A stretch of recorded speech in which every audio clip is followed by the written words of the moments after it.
मैं शिकायत लेकर आया हूँ। मैं जानवरों की तरफ से खाला माही की शिकायत लेकर आया हूँ। अच्छा, तुम्हें क्या शिकायत है, मुझे बताओ।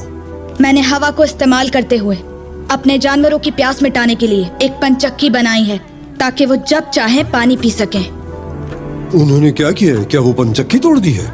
नहीं, लेकिन वो हमारे घर के अहाते में चलने वाली हवा रोक रहे हैं। वो लोग भला हवा को कैसे रोक सकते हैं? मुझे जरा ठीक से बताओ बेटा।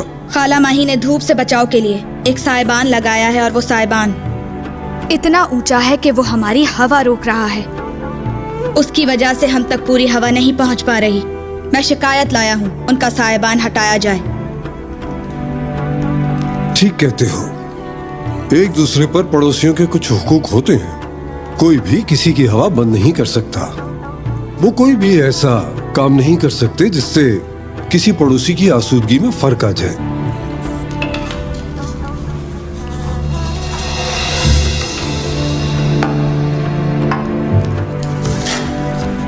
इसी वक्त जाकर साइबान हटा दिया जाए।